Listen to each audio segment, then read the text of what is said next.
con otra precandidata, pero a la vicepresidencia, nada menos que del Partido Morado, también un partido donde va a haber una competencia interna, donde hay varias candidaturas. Estamos ya con Flor Pablo, exministra además de Educación. Señora Pablo, ¿qué tal? Muy buenas noches. Muy buenas noches, ¿cómo estás? En principio, bueno, ¿cuántas precandidaturas hay hasta el momento? No me queda muy claro en el Partido Morado. Entiendo que la de Julio Guzmán, la de Carolina Lizárraga, pero hay una más, me parece. Sí, hay una tercera lista. Bueno, somos tres listas que nos estamos presentando a la democracia interna del partido. Y bueno, como decía justamente el señor Arce, ¿no? La idea es, creo que nos hemos acostumbrado y mal acostumbrado a ver en los partidos listas únicas, ¿no? Y creo que lo que se trata al interior de los partidos es también dar opciones a los militantes y que sean los militantes quienes elijan la mejor lista que los represente en las elecciones al 2021. Bueno, el Partido Morado hay tres listas, yo estoy en la lista del señor Julio Guzmán junto a Francisco Sagasti y bueno, la militancia nos ratificará o no su confianza para representarlos en las elecciones al 2021. Sin embargo, me da la impresión que dentro del Partido Morado hay pugnas muy fuertes entre estas candidaturas, sobre todo entre la de la lista del señor Guzmán con la lista de la congresista Lizárraga. Incluso hoy escuchaba al señor Pedro Gamio, que va justamente en la vicepresidencia de la otra lista con la congresista Lizárraga, hablar de que la militancia del Partido Morado le ha perdido la confianza a Julio Guzmán, y no quería ser muy directo, pero básicamente lo decía por las mentiras en las que ha recaído Guzmán. ¿Por qué ese nivel de aspereza al que se está llegando dentro del partido? ¿Esto no les puede costar, digamos, luego cuando tengan que ya definir qué lista va a candidatear efectivamente? Bueno, yo no tengo el gusto de conocer a la señora Carolina Lizárraga, es una militante, es una, de hecho, una congresista, representante del Partido Morado, y tiene todo el derecho a postular, ¿no? Claro, en realidad, sí. Las asperezas que pudieran haber se tienen que resolver a la interna, el Partido Morado es uno. Yo conozco al señor Gamio de estos días de mi incorporación, liderando los temas de plan de gobierno. El plan de gobierno es uno, así es que cuando se resuelve el tema de democracia interna, el Partido Morado, en esa unidad que caracteriza, en ese único plan de gobierno y esa ideología que nos moviliza, vamos a tener que seguir trabajando, ¿no? Yo espero, y es el ánimo de nuestra lista, yo desde que me he incorporado estoy en reuniones con los comités, con las bases, conversando, y no veo esa actitud de la militancia que dice usted, ¿no? Respecto a la desconfianza. Siempre, como en toda organización, en todo partido político, pues hay situaciones seguramente de conflictos, pero que se tienen que resolver a la interna. La verdad, esa es nuestra actitud. Nosotros no estamos para dar calificativos de nadie y más bien las cosas que haya que resolver, las resolvemos adentro, y el Partido Morado es uno solo con su plan de gobierno y esperamos sea la opción que elija la ciudadanía para el 2021. Sin embargo, el señor Gamio, insisto, decía hoy en Ampliación de Noticias que el momento de Guzmán ya pasó y de alguna manera uno podría decir, bueno, sí, porque en las últimas elecciones para, digamos, definir este nuevo Congreso, después de este escándalo de que se corrió en medio de este incendio, parece que sí lo afectó mucho en cuanto a la expectativa de votación que pensaban que iban a tener frente a lo que finalmente tuvieron. Bueno, definitivamente hay un error que lo ha reconocido el mismo Julio Guzmán, ¿no? Él ha pedido disculpas en primer lugar a su familia, que es lo que corresponde al partido, al país, pero creo que las personas no están hechas solo de un error, ¿no? Yo veo en Julio Guzmán una persona perseverante, un profesional que se ha dedicado a hacer un partido. Yo en algún momento en mi vida también intenté formar un partido político y no es un trabajo fácil, requiere en realidad no solamente de organización, sino de una perseverancia y una persistencia, que creo que ese es un gran valor. Tiene un liderazgo al interior del partido y definitivamente creo que si uno pone en la balanza a Julio Guzmán respecto a otros candidatos, vamos a identificar que tenemos en realidad en Julio Guzmán un líder que ha forjado una organización, que ha trabajado un plan de gobierno y hay un partido que lo respalda. Pero igual la última palabra lo tiene la militancia en el proceso de democracia interna, y así es que nosotros con la expectativa de que nuestros militantes nos den la confianza. ¿No los puede perjudicar que los vean como los candidatos o el candidato del gobierno del presidente Martín Vizcarra, como decía y leía la señora Lizárraga, sobre todo por la presencia de usted justamente en la plancha presidencial, en la fórmula presidencial, que ha sido ministra pues hasta hace poco de Educación de este gobierno.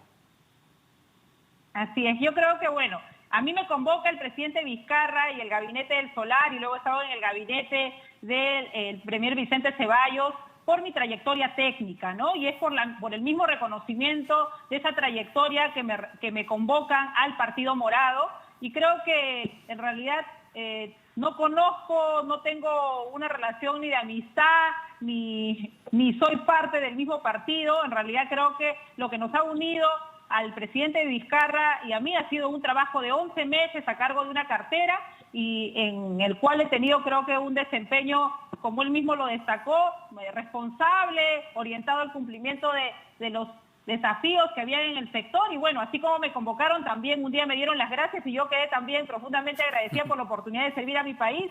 Y creo que esa trayectoria técnica es la que me lleva también, y esa experiencia como ministra, a incorporarme al Partido Morado, ¿no? Porque llegué a la conclusión, Omar, que para hacer cambios no basta ser ministro, no basta ser ministra. Necesitamos llegar al gobierno con un partido, con una bancada, para no estar, pues, muchos ministros, y en mi caso nos pasamos enfrentando a los movimientos contra reforma, intentando resistir algunas reformas. El tiempo para implementar cambios en el sector lamentablemente se vuelve muy acotado, y hay una institucionalidad todavía bastante precaria, ¿no? Por eso es que mi decisión también de entrar a la política partidaria, porque creo que ese es el camino si queremos realmente lograr cambios en sectores tan estratégicos como son educación, salud, ¿no? Pero siente que estas acusaciones, estos testimonios que se han revelado de corrupción, de entrega de sobornos o supuestos sobornos al presidente Martín Vizcarra, no solo afectan la imagen del presidente, que ya se ha iniciado una investigación, sino de quienes fueron o son sus ministros, porque definitivamente es un tema que le van a consultar, que se lo van a poner sobre la mesa. ¿Siente preocupación por eso? Mira, yo tengo total tranquilidad respecto a mi desempeño como funcionaria, como gestora pública, como servidora pública. En realidad, mi trayectoria no está hecha solamente del cargo de ministra, ¿no? Yo trabajo, toda mi experiencia profesional prácticamente es en el Estado, así es que creo que estoy con la tranquilidad, además, de que en los 11 meses no he visto yo una actitud ni de pedir cosas irregulares, ni de ningún tipo en realidad de irregularidad en la relación con el presidente. Por el contrario, he tenido mucha autonomía en mi sector, y bueno, y ya los hechos que vayan saliendo de los colaboradores eficaces o postulantes a colaboradores, que se investiguen, ¿no? Que haga su trabajo la Fiscalía, y creo que esa ha sido también la actitud siempre del presidente, ¿no? Yo lo que he visto en el gabinete, en los dos gabinetes en los que he estado, es una actitud frontal de lucha contra la corrupción. Eso es lo que yo puedo dar testimonio de mi propia experiencia como parte de esos dos gabinetes y por supuesto del gobierno del presidente Vizcarra, ¿no? Pero así como hemos visto otros casos, que se investigue. Yo creo que esa es mi actitud respecto a las sospechas y a las dudas que puedan haber, y a los dichos de estos colaboradores o postulantes a colaboradores eficaces. Vamos a un temita más de fondo, aprovechando toda la experiencia que tiene en el sector educación.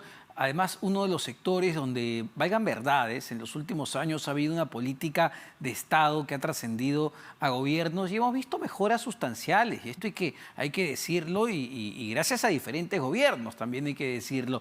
¿Qué diferente puede plantear el Partido Morado? ¿Qué diferente puede plantear usted, que ha sido ministra de este sector, para seguir mejorando, para mejorar aún más? Porque creo que este año lamentablemente el golpe ha sido tremendo para todos los estudiantes en temas educativos, señora Pablo.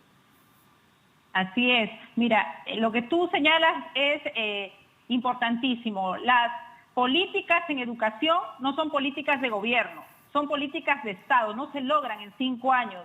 En realidad se logran en el esfuerzo consecutivo de varios gobiernos, y eso es importantísimo que lo entendamos todas las fuerzas políticas.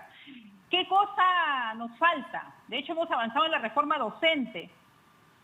en este concepto de la meritocracia y del desarrollo profesional docente como ejes claves para el aprendizaje. Ahí hay que seguir, pero también tenemos que profundizar en medidas vinculadas al bienestar docente. La reforma universitaria, por supuesto, uno de los grandes logros de la política de Estado, pero necesitamos, así como la política universitaria, avanzar en la educación tecnológica, que es tan importante para avanzar en la productividad y la competitividad del país.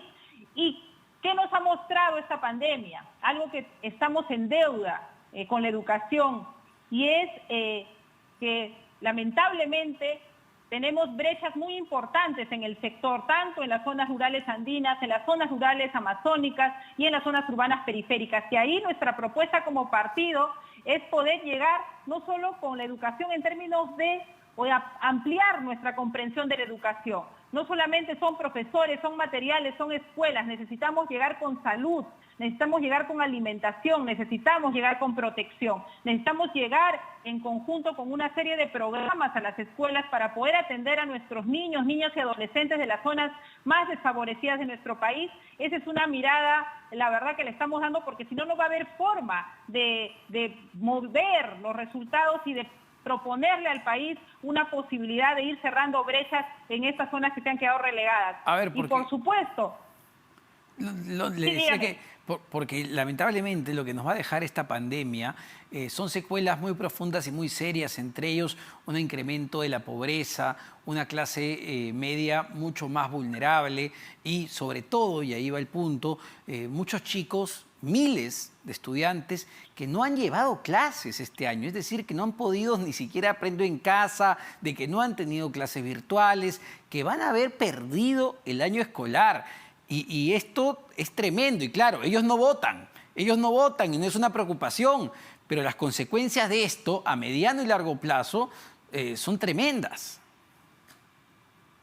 Así es, y por eso tienen que venir próximamente, lo más pronto posible, en realidad, programas, vamos a llamarlos remediales, porque lo cierto es que lamentablemente, más allá de todos los esfuerzos del Estado, no se ha podido llegar a todos los estudiantes. La conectividad, las condiciones de pobreza de las familias nos han jugado en contra. Entonces tiene que venir una cantidad de programas de refuerzo escolar que permitan acortar esas brechas que se han generado producto de la pandemia. Y otro tema, hemos visto este año la migración de más de 100.000 estudiantes a la escuela pública de los colegios privados de bajo costo. Tenemos que seguir apostando por ampliar la oferta pública en educación, tanto para los menores como para los estudiantes de la educación superior. Y claro, todo eso requiere más financiamiento. Más financiamiento en un momento en el que estamos justamente pasando por situaciones complejas. Entonces, ahí también estamos trabajando con el equipo económico que está liderado por Raúl Salazar, viendo cómo hacemos, porque lo cierto es que para hacer estos programas integrales de atención a las poblaciones más desfavorecidas en nuestro país, a nuestras poblaciones vulnerables, para hacer más educación pública, para poder mejorar las condiciones de los maestros, necesitamos inversión. Somos de los países que menos invierten en educación, y cambiar ese rostro requiere en realidad de medidas económicas audaces, pero a la vez responsables. Y ahí estamos trabajando también en este momento con el equipo económico. Ahora, cambiando de tema y volviendo al tema de la candidatura, ¿quién financia o quién va a financiar todo el proceso electoral? ¿Quién va a financiar la campaña? Ojo, hemos visto cosas tremendas en la campaña pasada, financiamiento irregular, no declarado, investigaciones abiertas, consideradas en muchos casos lavado de activos. ¿Quién va a financiar la campaña del Partido Morado? ¿Quién va a financiar a Julio Guzmán? Mira, esa es otra de las razones por la cual estoy en el Partido Morado. Lo que encuentro es una austeridad y una vocación en realidad de hacer las cosas con transparencia y con decencia, que en realidad lo que vamos a hacer es recurrir al aporte de los propios militantes y de los amigos del partido, y hacerlo con mucha transparencia en el marco de las normas que regulan los organismos electorales, ¿no?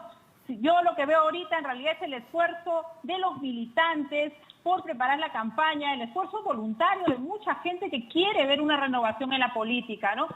Y bueno, y lo vamos a hacer con total transparencia. Yo no veo acá un grupo de poder, un grupo económico diciéndonos aquí está, financiamos la campaña, porque ya sabemos esto en qué termina, ¿no? Hoy día te financian y mañana te quieren pasar la factura. Y contra ese tipo de de prácticas, el Partido Morado tiene una posición muy clara, ¿no? No hay lonche gratis, decía Richard Concepción Carguancho. Así es que eso se va a financiar con el aporte de los militantes y de los amigos y de la gente que crea en la propuesta del Partido Morado. Perfecto, señora Flor Pablo, muchas gracias.